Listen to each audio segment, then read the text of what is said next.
1번 들어가 보죠. 이제 계약법 강론 지난주에 배우셨는데, 자, 매매에서 보실 게 이제 먼저 계약금에 대한 거죠. 계약금. 옳은 것은 그랬는데, 자, 1번 계약금 포기나 배액 상한에 의한 해제권 행사일 해제하는 당사자 약정 무효다 그랬는데, 틀린 얘기죠. 예. 그 계약금 배제 특약 할 수 있습니다. 그 다음에 계약법은 거의 대부분 임의규정이니까 약정 특약 나오면 다 유효입니다. 2번 계약금을 수령한 매도인이 계약을 해제하기 위해서 매수인에게 그 배액 이행 제공해야 되고 하죠. 그 다음에 매수인이 이를 수령하지 않으면 공탁해야 된다. 뒤쪽에 틀렸죠. 공탁하지 할 필요는 없어요. 자, 3번 매매계약 시 계약금의 일부만 먼저 지급받고 잔액은 나중에 지급하기로 한 경우 매도인은 실제 받은 일부 금액 배액을 상환하고 매매계약 해제할 수 있다. 그런데 틀렸죠. 실제 받은 금액이 아니라 약정 계약금이지, 약정한 거. 자, 이제 4번, 5번이 이제 이행 착수에 해당되냐 안 되냐 얘기인데, 토지거래 허가를 받았다. 이것도 이행 착수는 아니니까, 자, 그 계약금 가지고 해지할 수 있다라고 해야 되겠죠. 없다 그랬으니까 4번 틀린 얘기가 되겠고, 옳은 거 고르라고 그랬어요. 자, 5번의 포인트는 소송제기죠. 자, 소송제기 역시 이행 착수 아니니까 그 이후에도 계약금 포기하고 해지할 수 있다. 5번이 옳은 얘기가 돼요. 자, 2번은 이제 매매에 관한 설명으로 틀린 것은 해서 매매 전체적인 내용들. 자, 원래 매매 비용은 쌍방이 균분 부담하기로 돼 있는데, 뭐 이것도 당사자 일방이 다 부담하기로 약정한 거 유효가 되겠죠. 자, 과실액인데, 과실은 기본적으로 그 물건이 인도되지 않은 상태에서는 매도인에게 이제 속하게 되는데, 자, 여기 매매 대금을 모두 지급했다. 여기 포인트죠. 대금을 모두 지급했으면 그때부터는 매수인에게 있는 거죠. 매도인에게 있다. 틀린 얘기가 되고요. 뭐 다른 거 크게 문제 안 되니까 쭉 여러분들이 읽어보시고. 자, 3번 들어갑시다. 자, 매매에서 또 양이 많으면서 어려운 부분 매도인의 담보 책임인데, 틀린 것은 자, 무과실 책임 맞고요. 또 매도인은 하자 담보 책임을 면하는 특약을 한 경우, 뭐 특약할 수가 있어요. 하지만 매도인이 알고서도 고지하지 않은 사실에 대해서 책임을 면하지 못하죠. 맞는 얘기고. 3번 저당권이 설정된 부동산 매수인이 저당권 행사로 그 소유권을 취득할 수 없다. 자, 저당권 행사됐다 그러면 선악 따질 것 없다. 다 할 수 있다. 악의 매수인은 특별한 사정이 없는 한 계약 해지하고 손해배상 청구할 수 있다. 자, 옳은 얘기고. 4번 매매 목적이 된 권리 일부가 타인에게 속한 거죠. 자, 일부 남의 것 한 거예요. 자, 이럴 때 악의 매수인이 할 수 있는 것은 대금감액 청구죠. 할 수 없다 그러니까 4번이 틀렸죠. 5번 타인 권리를 매도한 자가 그 전부를 취득해서 매수인에게 이전할 수 없다. 전부 타인 권리가 있고요. 자, 악의 매수인이 할 수 있는 거 해지할 수 있죠. 전부 해, 일부 대감, 악의 매수인이 할 수 있는 거 4번이 되겠어요. 자, 4번 또 매도인의 담보 책임 옳은 것을 모두 고른 것은 그랬죠. 자, 기업본의 키워드가 실내익인데 이거 실내익이 아니라 이행이익 배상해야 돼요. 틀렸고. 니은번은 가등기 목적이 된 부동산을 매수한 사람이 담보 책임서 가등기 나오면 아까 보셨던 저당권 실행으로 소유권 날아가 버린 거하고 똑같다고 그랬어요. 자, 악의 매수인은 계약 해지하고 손해배상 청구할 수가 있죠. 니은번 옳은 얘기고. 이거 매매 목적 부동산에 전세권이 설정됐을 때, 자, 용의권으로 제한되고 있죠. 이것은 계약 목적 달성 여부와 관계없이가 아니라 목적 달성할 수 없을 때만 선의 매수인이 해지할 수 있으니까 이것도 틀린 얘기고. 1번 수량 지정 매매에서 계약 당시 매매 목적물 수량 부족. 자, 수량 부족이죠. 면적이 부족하다는 얘기예요. 알았어요. 악의 매수인은 아무것도 할 수가 없습니다. 그래서 옳은 것은 니은하고 리을을 골라야 되겠어요. 5번이 되겠네요. 자, 임대차인지에 들어가 봅시다. 틀린 것은 자, 1번 통상임대차에서 임대인은 특별한 사정이 없는 한 임차인의 안전을 배려할 의무까지 부담하는 것은 아니다. 틀렸죠? 아, 안전배려죠. 5죠. 예. 맞았고. 2번 임대차가 묵시로 갱신됐어요. 민법상 임대차죠. 법정갱신. 전 임대차에 대해서 제3자가 제공한 담보는 다 소멸하죠. 원칙적으로 소멸합니다. 그런 얘기고. 3번 토지 임대차가 또 묵시적갱신됐다. 자, 묵시적갱신. 그러면 전세권하고 민법상 임대차의 묵시적갱신은 존속기간은 정함이 없는 걸로 봐요. 그럼 양 당사자 언제든지 끝내자 할 수 있다고 그랬어요. 그러면 이제 유예간 후에 이제 소멸이 되겠죠. 여기 임차인은 언제든지 해지 통과할 수 있으나 임대인은 그렇지 않다. 3번이 틀렸죠. 요게 근데 이제 주택임대차나 상가임대차로 들어가게 되면 요 얘기가 맞죠. 예, 주택이나 상가는 임차인은 언제든지 해지 통과할 수 있죠. 법정 갱신됐을 때. 임대인은 안 되고. 3번이 틀렸어요.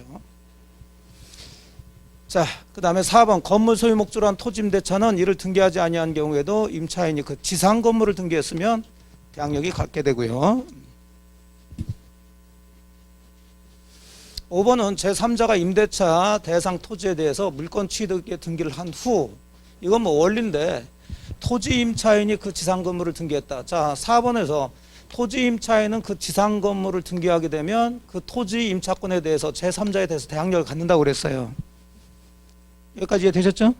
근데 그 전에 앞에 제3자가 그 토지에 대해서 뭐부터 먼저 했어요? 물권 취득 등기를 먼저 했죠. 그럼 이 등기 이후에 들어온 거죠?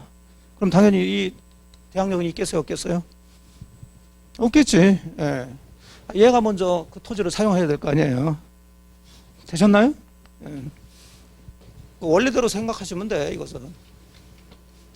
자, 4번은 그냥 뒤만 얘기한 거고, 뒤만 얘기해서 토지 임차인이 그 지상 건물을 등기했으면 제3자에 대해서 임대차 효력이 있어요. 대항력이 있다고요. 근데 그 전에 똑같은 토지에 다른 사람이 뭐부터 먼저 했어요? 물권 취득 등기부터 먼저 했잖아요. 뭐 지상권 등기나 전세권 등기를 먼저 했다고. 그럼 백날 그 건물에 등기해봐야 대항력이 발생하지 않겠죠. 이해되셨어요? 물권이 우선이니까. 자, 그런 거 원리는 기본이니까 민법에 권리 사이에 수원이 따지는 거죠. 자, 6번 임차인의 비용상환청권 틀린 것. 유익비 상환청권은 임대인이 목적물 반환받은 날부터 1년 내 행사해야 된다. 틀렸죠? 6개월 내에 행사되는 거예요. 필요분은 즉시. 그 다음에 간판 설치비는 유익비라 할 수가 없습니다. 자, 유익비 나왔으면 종료시 가액 증가가 현저한 때. 자, 비용 상환청권은 임의 규정이니까 당사자 특약으로 배제할 수가 있죠. 1번이 틀린 얘기로 정답. 7번 부속물 매청권. 자, 틀린 것 그랬는데 일시 사용을 한 임대차 인정되지 않고요. 자, 매수청권 그럼 항상 세 가지 기억하시라고 그랬어요. 임차인 보호하기 위한 거니까 강행 규정, 형성권, 그 다음에 채무 불량으로 끝났을 때는 할 수가 없다. 임차인 채무 불량으로 인정됐을 때는 인정되지 않는다. 맞았고. 매청구 대상이 된 부속물은 건물 기타 공작물이 임차인이 임대인의 동의를 얻어 부속시켰거나 임대인부터 매수한 것이어야 되고요. 4번 건물 사용에 객관적 편익을 가져오는 것이 아니더라도 수상하죠. 임차인 특수 목적에 사용하기 위해서 부속된 것은 매청구 대상이 안 되죠. 4번이 틀렸고. 자, 부속물이라는 것은 독립된 물건이니까 임차 목적물의 구성 부분이 아니어야 되죠. 옳은 얘기가 되죠. 4번이 되겠어요. 자, 8번 토지 임차인의 지상물 매청권 옳은 것 그랬네요.